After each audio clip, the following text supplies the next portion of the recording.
Stamatelos, and I'm here today with Dr. Jean Lorentzen, a doctor of internal medicine whose practices in West Des Moines, Iowa. And for those of you that have read the book, The Compassionate Lawyer, you heard me talk about my very compassionate doctor, Dr. Lorentzen. We talked to Dr. Lorentzen earlier about the idea of nutrition for lawyers and how important that was. And I had previously asked you, Dr. Lorentzen, about 3 issues. Nutrition was one of them.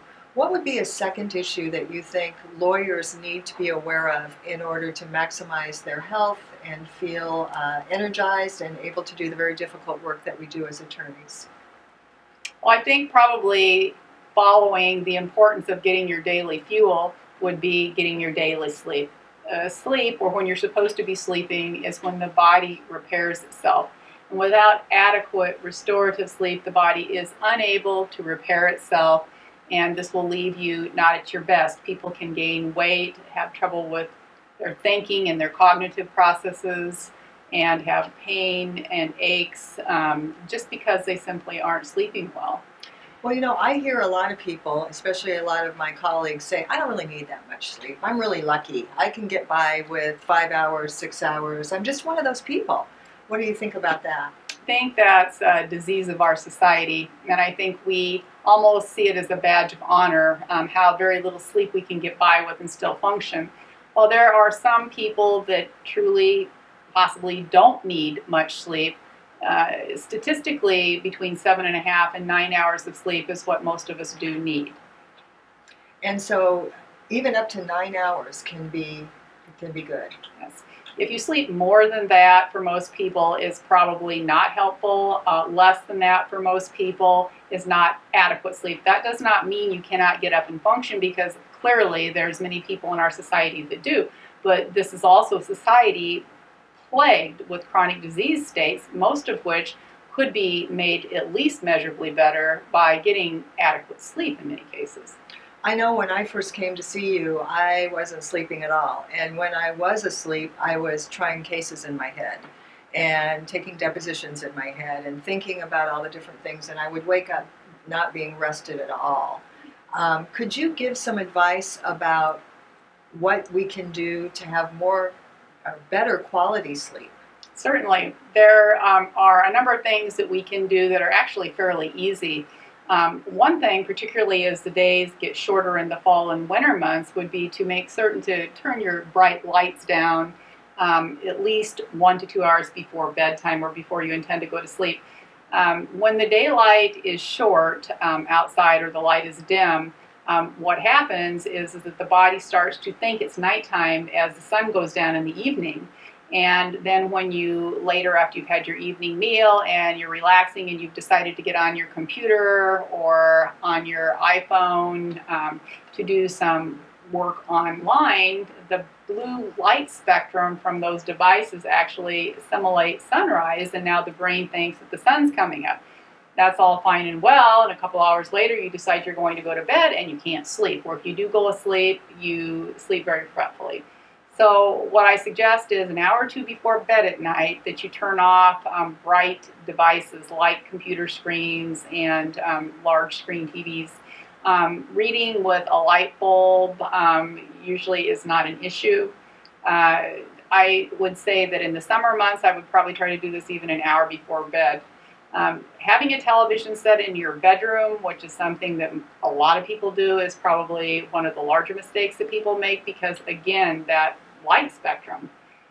If you really need something to listen to help you go to sleep because you can't turn off your busy brain, I would listen to something. And one of my personal favorites is to listen to audio CDs or DVDs or something downloaded from the internet, something that is comforting to you but stimulating enough that you'll listen to it, and generally that will bypass your thought processes because you're listening to that, and then you'll fall asleep. So I actually did take the TV out of my room on your recommendation, and it made a huge difference. But what was more difficult for me was to not put that iPhone right next to my bed, and actually I slept with my laptop because I would have it there and then, you know, want to pop it up in the middle of the night if I was restless or want to check those emails. And I think getting rid of that technology was much more difficult for some reason. I think it is, but I ask people because of that just to not put those in the bedroom with you. Leave those in the other room because the temptation is there, and they also emit a little bit of a light. Many times there's a green or a blue light that is emitted from them. And the same thing with alarm clocks and various devices. They all have little indicator lights on them. And they should either be covered up or left in the other room because these also emit frequencies that I really would prefer people not have around them within a few feet of their bed. And you know, it's frightening how difficult that is to let go of those things. I mean, even hearing you talk about leaving your technology in the other room, although I aspire to that, I'm not 100% proficient at that yet, but it just seems like there's pieces of ourselves that are being left, and they should be closer to us so that we can respond 24/7 to what the world is calling us to do.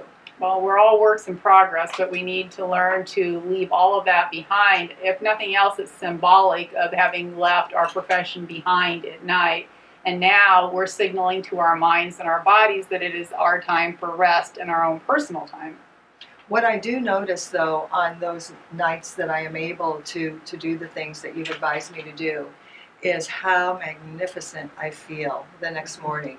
And sleep becomes addictive. I mean, when you get good sleep, you crave it because it's so noticeable how much more energy you have.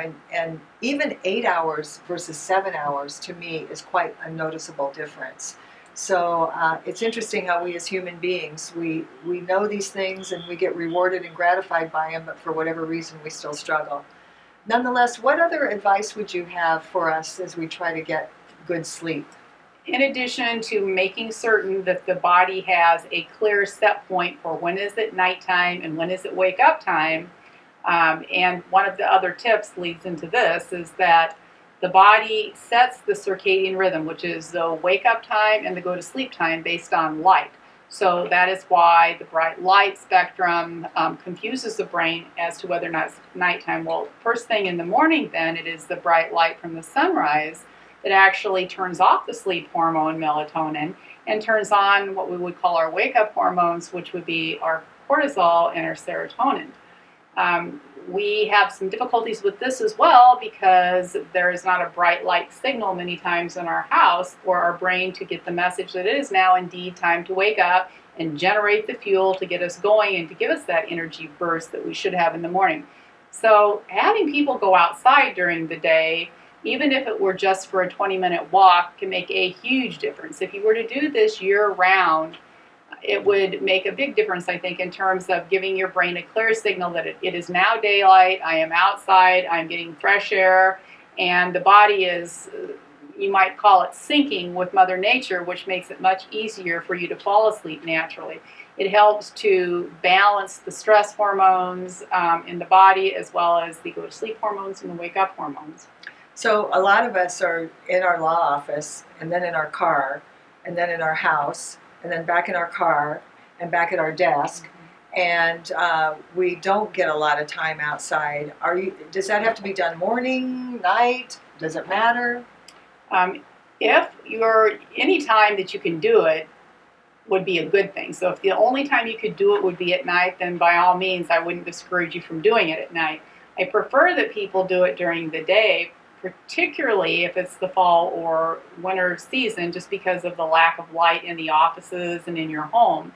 But anytime you can get outside is a good idea. Being outside during the day gives you the light to help reset your body's wake-sleep cycle. But it does more than that. The light outside and the intensity of it controls to a large extent brain neurotransmitters that correlate with mood and cognitive function and alertness. So if we live in Iowa, where it's dark much of the time, are there ways, what about those lights that you can buy, those full spectrum lights, or what do you think about those? The full spectrum lights in studies have been effective at treating symptoms of what we call seasonal affective disorder, which is a condition where people are fatigued and sluggish, may have low mood in the winter.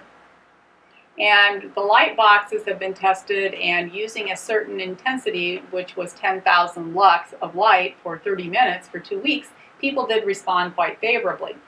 I encourage anyone who lives where they need a winter coat to have a light box, because the light is so dim in Iowa certain parts of the year, and there's so much cloud cover, that I think most of us are negatively impacted by that. Some people to a greater extent than others.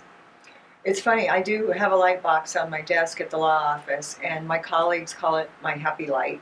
And one of my clients came in and wondered if I was tanning. And I do find, though, that it really helps when I can, in the morning, like you talk about, with that rhythm of the sleep. In the morning, if you can get that light on your face, it really does help you be more energized and kicked up, I guess, when you go to the office. It does, because part of the problem is that if that light intensity is not there, if you're not exposed to it, then the hormones that help you sleep, which would be the melatonin, does not completely shut off, and you do not get that nice brisk rise in your cortisol and serotonin. And therefore your energy levels may not come up the way you would like, so then you go and you find your coffee and your sugar to do that artificially. And those will bring up your serotonin and cortisol levels, but it's a very short-lived rise followed by an even deeper plunge when that wears off, and coupled with also a low blood sugar. Okay. What other pointers would you have give us to get that good sleep?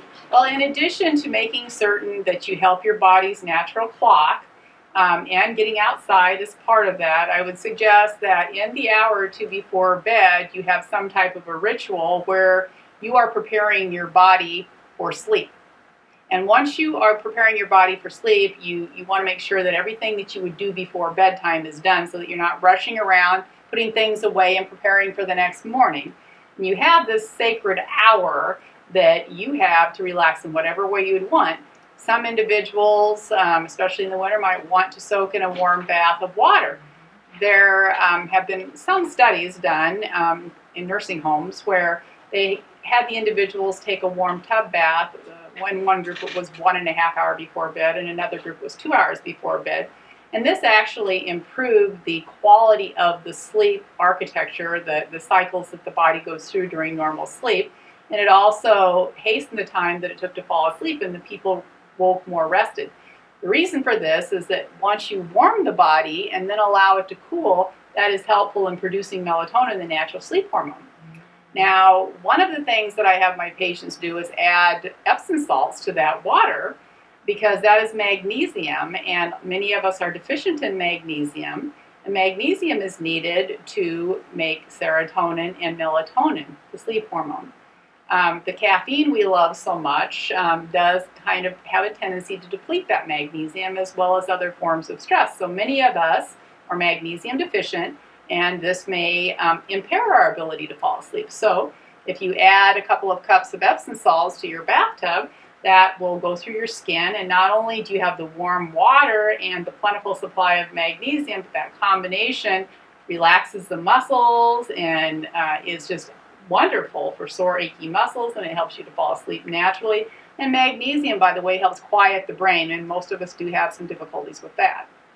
So I'm thinking of the most delicious thing, and that is an hour before bed, having the opportunity to do something restful and nourishing for yourself.